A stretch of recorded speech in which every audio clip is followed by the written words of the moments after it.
नमस्कार मंडळी, आज आपण चण्याची उसळ कशी बनवायची आहे ते पाहणार आहोत। चणे उकडून ठेवलेले आहेत पहा, चणे आणि बटाटे। आता इथे मी कढईमध्ये फोडणी घालते, जिरं घालते।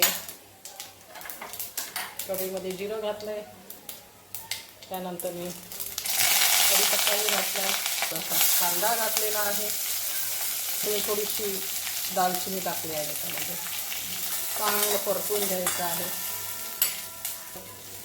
टोमॅटो टाकायचा आहे,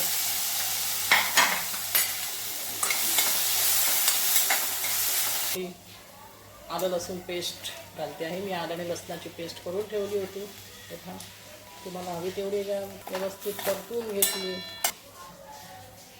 मसाले ॲड करायचे आहेत। मी मालवणी मसाला घेतलेला आहे, थोडीशी हळद,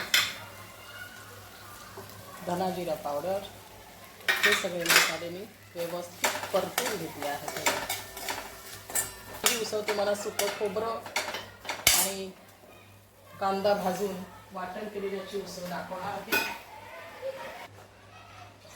हे वाटण मी बनवून ठेवलं होतं, 2-3 दिवसाचं मी बनवून ठेवते, ते याच्यामध्ये टाकणार आहे।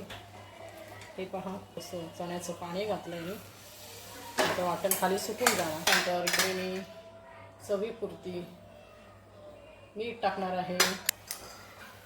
व्यवस्थित वाटण भाजलेलं आहे। आता मी याच्यामध्ये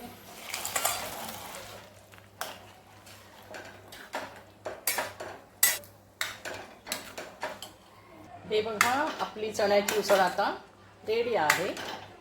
आता आपण कोथिंबीर गार्निशिंग करूया त्याच्यावर।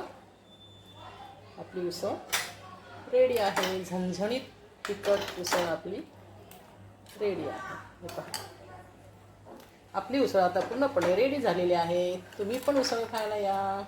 उसळ कशी झाली ते कमेंटमध्ये सांगा। बाय, धन्यवाद।